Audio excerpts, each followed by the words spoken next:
Hi friends, good day and welcome to Princess Anu TV. Okay, what happened immediately after flight school? How many hours did you actually graduate with? Boom! That's the topic for today. That's what somebody asked me, and I am here to answer those questions. Okay, actually, that's not the only question the person asked. The person asked some other questions, but these are the parts I want to answer for now. Then maybe later I will answer the remaining. Yeah.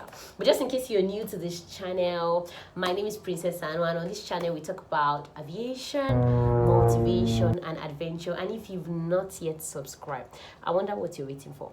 Please go and subscribe. Ejo, go and subscribe. And click on the bell so that whenever I post just anything on the channel, you'll be able to see it. Also, I have a second channel. Yes, please subscribe on that one to Life with Princess Anu. I know the links are in the description box. Feel free to just subscribe. So what happened immediately after flight school, Princess Anu? Boom. I remember that I did my check ride, and I was like, in my mind I was like, wait, so this is all over? Yeah, there was a breath of fresh air because I could not believe I had gotten to that phase. Like, are you serious, Blessing? You have actually finished? Yes. I was so surprised, and the next day I wanted to just leave. Like, I wanted to leave the school because I was already tired. I was tired.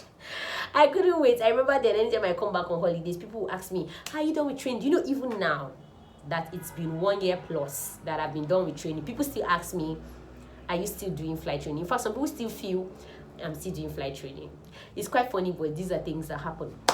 So, and when I finished, the next day I went for my medicals. I did my medicals and I waited for my license to come out. So what happened immediately after flight school? I waited for my medicals to be sent to NCA, and NCA worked on my medicals and they put it on my license, and my license was ready. And I think I was called after some weeks to come and pick up my license in Lagos. And I went. I remember I made a video showing my license and saying, oh, my license is here. And I was so happy to have the blue license. Imagine going from the brown license, PPL license, to the blue license. It was a migration. So I was so happy about that. And immediately I got my license, I scanned it obviously, and I had to make my CV immediately. And I started sending out my CV, sending out my license together with it, telling people I need a job. Because obviously what's going to happen after you finish is to find a job. That is what you train for. And so you need a job. So I started looking for a job. Now people always ask hours. Generally, they ask for 250 hours and above.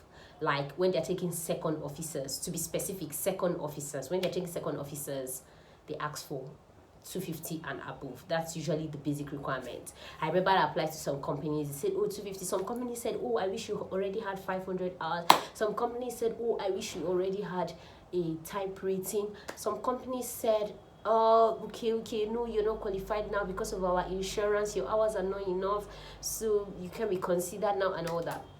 Everybody will always have what to say. But I graduated with 256 thereabouts. That's hours I graduated with. And you know, getting into the industry and all, your focus is about looking for a job and finding out where's the job available, how can you apply, what can you do about this. Most companies have this insurance policy. I don't want to say has, because they still have.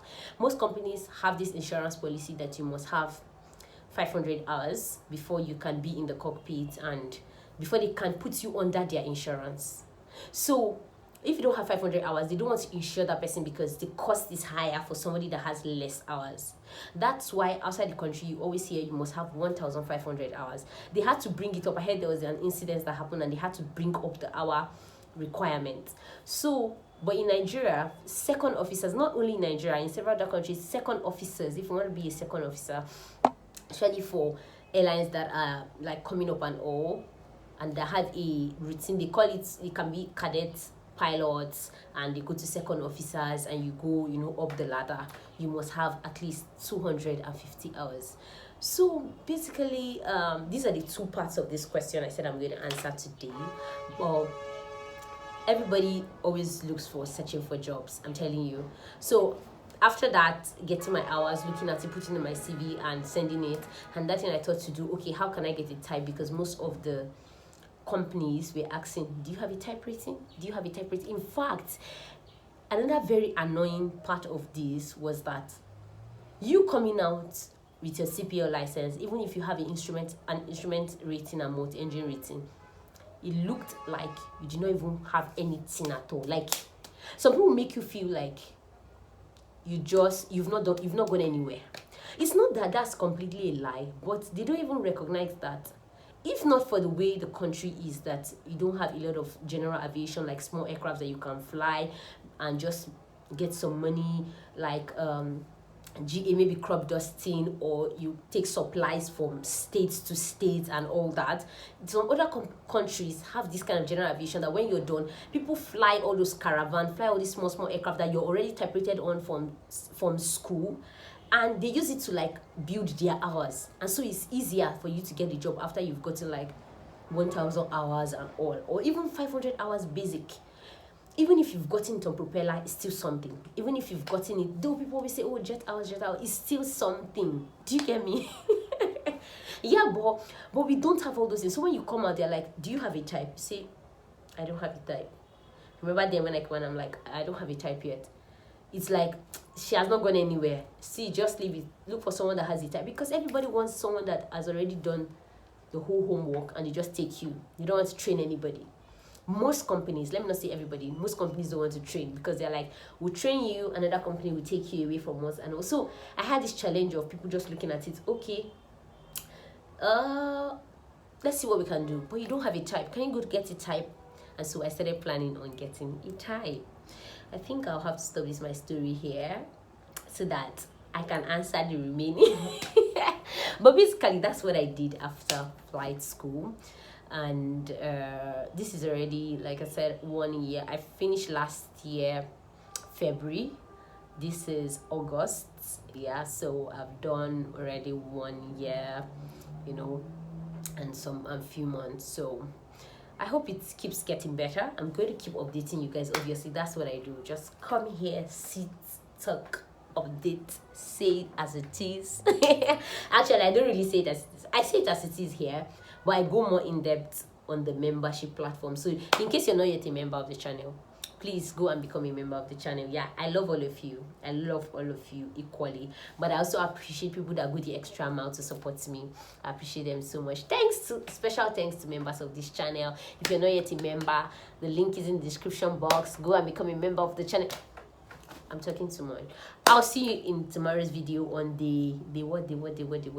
I can't remember. But we are continuing our 30 days video challenge. Bye.